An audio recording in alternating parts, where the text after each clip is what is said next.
Exit പോളുകൾ അത്രയും വലിയ ഒരു പിന്തുണ BJP വിജയത്തിന് പ്രഖ്യാപിക്കുമ്പോഴും പ്രവചിക്കുമ്പോഴും ഇത്ര കണ്ടൊരു വിജയം അതിന്റെ സൂചനകൾ ഗ്രൗണ്ടിൽ നിന്നെങ്കിലും കിട്ടിയിരുന്നു?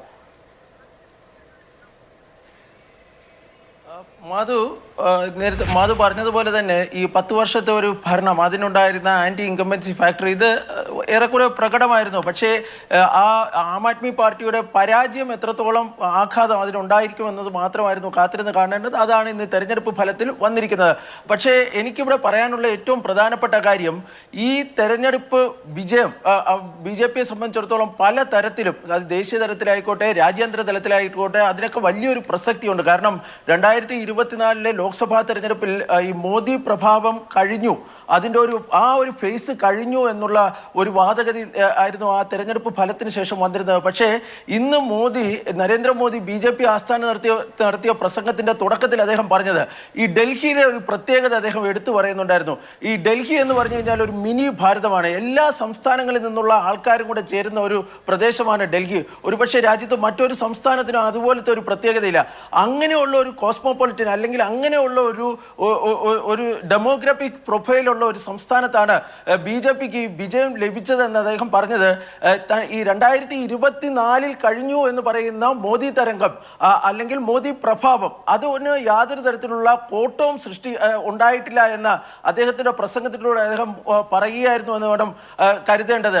മറ്റൊരു പ്രധാനപ്പെട്ട കാര്യം, ഈ തെരഞ്ഞെടുപ്പ് വിജയത്തിൻ്റെ ഒരു ടൈമിംഗ് ആണ്. കാരണം നാളെ പ്രധാനമന്ത്രി വിദേശയാത്രയ്ക്കായി പോവുകയാണ്. വളരെ സുപ്രധാനമായ 2 രാജ്യങ്ങൾ, ഫ്രാൻസും അതുപോലെ തന്നെ അമേരിക്കയും അദ്ദേഹം സന്ദർശിക്കാൻ വേണ്ടി പോവുകയാണ്. ഫ്രാൻസിൽ അദ്ദേഹം പ്രസിഡന്റ് മാക്രോണുമായി കൂടിക്കാഴ്ച നടത്തുന്നുണ്ട്. അമേരിക്കയിൽ ട്രംപുമായി കൂടിക്കാഴ്ച നടത്തുന്നുണ്ട്. ഈ 2 പ്രധാനപ്പെട്ട ലോക നേതാക്കളുമായി കൂടിക്കാഴ്ച നടത്തുന്നതിന് മുമ്പാണ് ഇത്തരം ഒരു ഒരു വിക്ടറി അദ്ദേഹത്തിന് ഡൽഹിയിൽ കിട്ടുന്നത്. കിട്ടുന്ന സമയത്താണ് അദ്ദേഹത്തിന്റെ മോദി പ്രഭാവത്തിന് യാതൊരു കുറവും ഉണ്ടായിട്ടില്ല എന്ന് അദ്ദേഹത്തിന്റെ വാക്കുകളിൽ നിന്ന് അല്ലെങ്കിൽ അദ്ദേഹത്തിന്റെ പ്രസംഗത്തിലൂടെ പറയുന്നത്. സ്വാഭാവികമായും രാജ്യാന്തര തലത്തിലുമൊക്കെ അദ്ദേഹം ഈ ലോക നേതാക്കളുമൊക്കെ സംസാരിക്കുമ്പോൾ ഈ ഡൽഹിയിൽ ലഭിച്ചിരിക്കുന്ന ഈ വിജയം BJPയെ സംബന്ധിച്ചിടത്തോളം ഒരു വലിയ ആത്മവിശ്വാസം, പ്രത്യേകിച്ച് മോദിക്ക് ഒരു വലിയ ആത്മവിശ്വാസം നൽകുമെന്ന കാര്യത്തിൽ യാതൊരു തർക്കവുമില്ല. നേരത്തെ തന്നെ ഈ എക്സിറ്റ് പോൾ സർവേ ഫലങ്ങളിലൊക്കെ പുറത്തു വന്നപ്പോൾ തന്നെ ഈ ഒരു തിരിച്ചടി ആം ആദ്മി പാർട്ടിക്ക് ഉണ്ടാകുമെന്ന് പൊതുവെ വിലയിരുത്തപ്പെട്ടിരുന്നു. പക്ഷേ അത് ഈ തരത്തിലുള്ള ഒരു പരാജയമായിരിക്കുമോ ഉണ്ടാകുന്നത്, അതേ ഒരു നെക്ക് ആൻഡ് നെക്ക് ഫൈറ്റ് ആയിരിക്കുമോ എന്ന കാര്യത്തിലൊക്കെ ഒരു സംശയം ഉണ്ടായിരുന്നുള്ളൂ. പക്ഷേ ഏതാണ്ട് എക്സിറ്റ് പോൾ ഫലങ്ങളെല്ലാം തന്നെ ഒരു എക്സാക്ട് ഫലമായി മാറുന്ന ഒരു കാഴ്ചയാണ് നമുക്ക് ഇന്ന് കാണാൻ വേണ്ടി കഴിഞ്ഞത്. ഇപ്പോ ഡൽഹിയെ സംബന്ധിച്ചിടത്തോളം ആം ആദ്മി പാർട്ടിയുടെ വോട്ട് ബാങ്ക് എന്ന് പറയുന്നത് ഏതെങ്കിലും ഒരു സമുദായത്തിൽ നിന്നോ ഏതെങ്കിലും ഒരു ഭൂപ്രദേശത്തു നിന്നോ അങ്ങനെയൊന്നും ആയിരുന്നില്ല.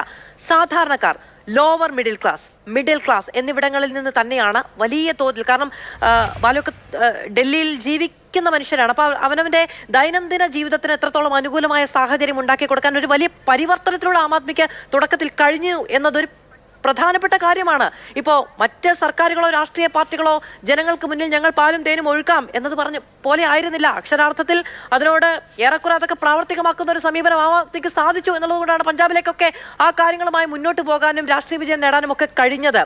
അങ്ങനെയുള്ളൊരു സർക്കാരിനെ തള്ളിക്കളയാൻ പോകുന്ന പാകത്തിൽ ഒരു സർക്കാർ വിരുദ്ധത ഉണ്ടാക്കിയെടുക്കാനുള്ള ഘടകം എന്തായിരുന്നു അവിടെ? ഇപ്പോൾ ഒരു ഡൽഹി മദ്യനയ കേസ് എന്നത് പറയുന്ന പോലെ വളരെ സാങ്കേതികത്വം നിറഞ്ഞൊരു അഴിമതി ആരോപണം കൊണ്ട് മാത്രം അത് സാധ്യമാകുമോ? മധു ഈ പറഞ്ഞതിന് 2 ഘട്ടമായിട്ട് നമുക്ക് മാറ്റാം. കാരണം ഞാൻ കഴിഞ്ഞ ഒരു 10-20 വർഷമായി ഡൽഹിയിൽ താമസിക്കുന്ന വ്യക്തിയാണ്. ഈ 2013 ഷീലാ ദീക്ഷിതിനെ പരാജയപ്പെടുത്തിക്കൊണ്ട് ആം ആദ്മി പാർട്ടി വരുന്നു. ആ 2 ഘട്ടങ്ങളിലുമുള്ള അതല്ലെങ്കിൽ ഒരു 2019 മുമ്പ് ഈ പറയുന്ന തരത്തിൽ നിരവധി സൗജന്യങ്ങൾ, അതായത് അന്ന് ഇല്ലാതിരുന്ന പല സംഭവങ്ങളും അല്ലെങ്കിൽ ഫ്രീ ബീസും ഒക്കെ ആം ആദ്മി പാർട്ടിയുടെ ഭാഗത്തു നിന്ന് വരുന്നു. അരവിന്ദ് കെജ്രിവാൾ അത് നടപ്പിലാക്കുന്നു. അത് പിന്നീട് അദ്ദേഹത്തിന്റെ സക്സസീവ് ടേമിൽ കണ്ടിന്യൂ ചെയ്യുക മാത്രമാണ് ചെയ്തിരിക്കുന്നത്. അല്ലാതെ പുതുതായി ഒന്നും ഈ കഴിഞ്ഞ ഒരു 4-5 വർഷത്തിനിടയിൽ കൊണ്ടുവന്നിട്ടില്ലായിരുന്നു. സ്വാഭാവികമായും തുടക്കത്തിൽ ഇത് നടത്തുമ്പോൾ ജനങ്ങൾക്ക് അത് വലിയ സ്വീകാര്യത ഉണ്ടായിരുന്നു. അതിനപ്പുറത്തേക്ക് ഏതെങ്കിലും ഒരു പുതിയ കാര്യങ്ങളൊന്നും അവർക്ക് കൊണ്ടുവരാൻ വേണ്ടി കഴിഞ്ഞില്ല എന്നത് അവരെ സംബന്ധിച്ചിടത്തോളം ഒരു വലിയ ഒരു തിരിച്ചടിയായി എന്ന് വേണം കരുതേണ്ടതായുള്ളത്. രണ്ടാമതൊരു കാര്യം, നേരത്തെ ഈ ചർച്ചയിൽ പങ്കെടുത്തിരുന്ന ഒരു അതിഥി സൂചിപ്പിക്കുന്നുണ്ടായിരുന്നു. കാരണം ഈ ആം ആദ്മി പാർട്ടിയുടെ നേതാക്കളെല്ലാം കഴിഞ്ഞ 4-5 വർഷം വർഷങ്ങളായി അവർ ജയിലിലായിരുന്നു. ഒരു ലീഡർഷിപ്പ് ക്രൈസിസ് അവരെ സംബന്ധിച്ചിടത്തോളം ഉണ്ടായിരുന്നു. കാരണം അരവിന്ദ് കെജ്രിവാൾ ജയിലിൽ പോകുന്നു, മനീഷ് സിസോഡിയ ജയിലിലായിരുന്നു, സത്യേന്ദ്ര ജെയിൻ ജയിലിലാകുന്നു. ആദിശ്യ മുഖ്യമന്ത്രി സ്ഥാനത്തേക്ക് വരുന്നുവെങ്കിലും അവർക്ക് ഇതുപോലെ ഒരു ജനങ്ങളിലേക്ക് ഒരു മുഖ്യമന്ത്രി ഉണ്ട് എന്നതിലേക്ക് അപ്പുറത്തേക്ക് ഇതുപോലെ ഈ ജനപ്രിയമായ ഏതെങ്കിലും പദ്ധതികൾ നടപ്പാക്കാൻ വേണ്ടി കഴിഞ്ഞിരുന്നില്ല. നിലവിലുള്ള പദ്ധതികൾ പലതും അവർക്ക് കണ്ടിന്യൂ ചെയ്യാൻ വേണ്ടി മാത്രമാണ് കഴിഞ്ഞിരുന്നത്.